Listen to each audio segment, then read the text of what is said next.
अगर आपने कोई अनसिक्योर्ड लोन ले रखा है तो अनसिक्योर्ड लोन में पुलिस आपको कब गिरफ्तार करती है, जानेंगे आज की वीडियो में। तो चलिए स्टार्ट करते हैं। नमस्कार दोस्तों, स्वागत करता हूं एक बार फिर से मैं आप सभी का आपके अपने चैनल सिंपलिसिटी एंड फाइनेंस में।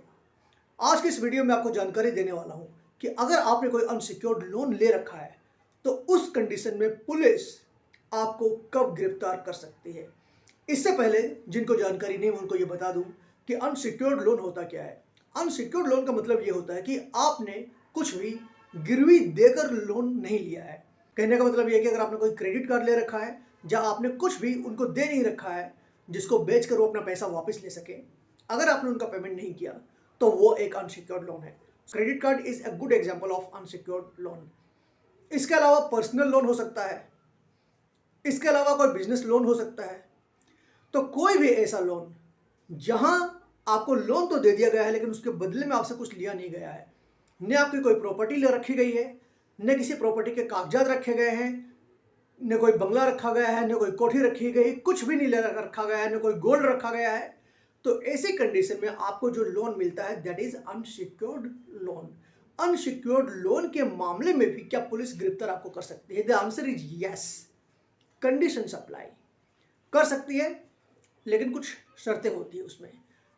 तो मैं आपको बताऊं कि जब कभी भी आप अपने अनसिक्योर्ड लोन का पेमेंट नहीं कर पाते हैं और अगर आपको लोन देते समय आपके बैंक ने या जो भी जिस किसी भी एनबीएफसी कंपनी ने आपको लोन दे रखा है उसने अगर आपसे ब्लैंक चेक्स लिए थे तो वहां पर वो चेक बाउंस करवा सकती है और एनआई एक्ट के तहत अंडर सेक्शन 138 वो चेक बाउंस करवाकर आपके ऊपर केस कर सकती है। और उसके बाद पुलिस का क्या रोल होता है, कैसे रोल होता है, इसके विषय में मैं बताऊंगा। लेकिन ये बता दूं कि यहाँ जो चेक आप देते हो ये दो तरीके के चेक होते हैं। एक तो कैंसिल चेक होता है, मैं उस चेक की बात नहीं कर रहा। जो कैंसिल चेक होता है वो आपकी वेरिफिकेशन के लिए होता है, जिसे हम लोग केवाईसी कहते हैं। केवाईसी के लिए होता है, नो योर कस्टमर। तो अगर आपने कैंसिल चेक दे रखा है और इसके अलावा आपने कोई चेक नहीं दिया है देन डोंट वरी, उसमें 138 में आपके ऊपर कोई केस नहीं हो सकता है। लेकिन अगर आपने कोई ब्लैंक चेक दे रखा है तो वहां उस चेक को बाउंस करवाकर आपके ऊपर एक केस किया जा सकता है। जब कभी आपके ऊपर केस किया जाता है तो आपके पास एक नोटिस आता है, यानी कि कोई वकील आपको एक नोटिस भेज सकता है, कोई लॉ फर्म आपको एक नोटिस भेज सकती है, आप उनका पेमेंट कर दिए कहने के लिए 7 दिन का हो सकता है आपको टाइम दे दिया जाए। लेकिन अगर आप उसके बाद भी पेमेंट नहीं करते हैं, सम्मन भिजवाया जाता है। उस सम्मन को आपको इग्नोर नहीं करना है, आपको अपीयर होना है जहां कहीं भी आपके ऊपर केस किया गया है।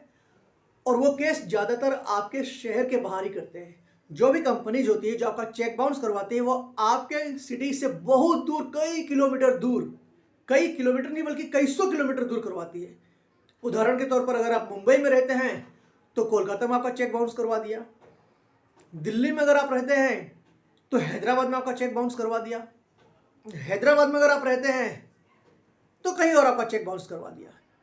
इस तरीके से ये कई किलोमीटर दूर आपका चेक बाउंस करवाते हैं जिससे कि आपको वहां पहुंचने में असुविधा हो, क्योंकि तुरंत ही लोगों के पास साधन तो होता नहीं है। और वहां जब वो चेक बाउंस करवाते हैं आप नहीं पहुंच पाते हैं तो बात उनके पक्ष में जाती है। कभी भी अगर किसी लॉयर का अगर आपके पास कोई नोटिस आया है तो आप उसे भले ही इग्नोर कर दें, उसका जवाब देना कोई ज़रूरी भी नहीं होता है।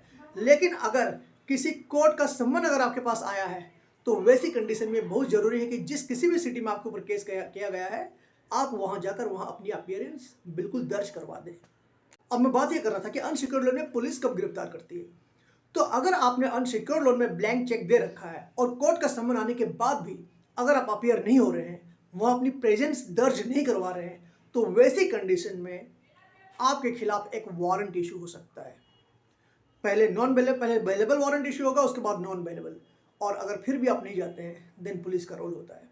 अगर 138 में कभी भी आपके पास कोर्ट का सम्मन आता है तो आप तुरंत ही जाएं, और ये एक बेलेबल ऑफेंस है, यानी कि आपको तुरंत तत्काल बेल मिल जाती है। और इसलिए आप इस चीज़ को और अधिक आगे न बढ़ाएं। कभी भी अगर सम्मन आए then go to the court and get your bail. तो आपको वहाँ बेल लेनी होती है, और अगर आप ऐसा करते हैं तो पुलिस का कोई रोल नहीं है। तो यस, अनसिक्योर्ड लोन में पुलिस का रोल होता है। कंडीशन ये है कि अगर आप वहाँ अपीयर नहीं होते हैं तो यस, पुलिस का रोल होता है, बट वो तब होता है जब आपके अगेंस्ट कोई एक वारंट इशू कर दिया गया है। सो हमेशा ध्यान रखिए कि कभी भी अगर कोर्ट का आपके पास सम्मन आया है, then you have to go to the court. वहाँ आपको जाना है और बेल के लिए अप्लाई करना है, जो कि तुरंत ही आपको मिल जाती है, तुरंत ही मिल जाती है। निश्चिंत रहिए। अनसिक्योर्ड लोन में अगर आपने चेक दे रखा है और इसके बावजूद अगर आपके पास पैसे नहीं है और अगर इसके बावजूद अगर आपके ऊपर केस कर दिया गया है, तो भी आप पुलिस का कोई भी रोल आए उससे पहले अपने आप को बचा सकते हैं बेल करवाकर। अन्यथा मिनिमम 14 डेज एंड मैक्सिमम 2 साल तक की सजा का प्रावधान इसमें होता है। वीडियो को पहली बार देख रहे हैं, उनको बता दो किस तरह की वीडियोस में बनाता रहता है। तो आपको करना क्या है, मेरे चैनल को सब्सक्राइब करना है और बेल बटन पर क्लिक कर देना है। इससे जब कभी भी मैं कोई नया वीडियो पोस्ट करूंगा तो उसकी नोटिफिकेशन आपको सबसे पहले आ जाएगी। और अगर आप ऑलरेडी एक सब्सक्राइबर हैं तो leave your comment in the comment box below. और अगर मुझे आपका सुझाव पसंद आया तो मैं उसके ऊपर वीडियो बनाऊंगा। चलिए मिलता हूं आपसे जल्दी अपने अगले वीडियो में। तब तक के लिए अपने भाई अपने दोस्त को आज्ञा दीजिए। नमस्कार।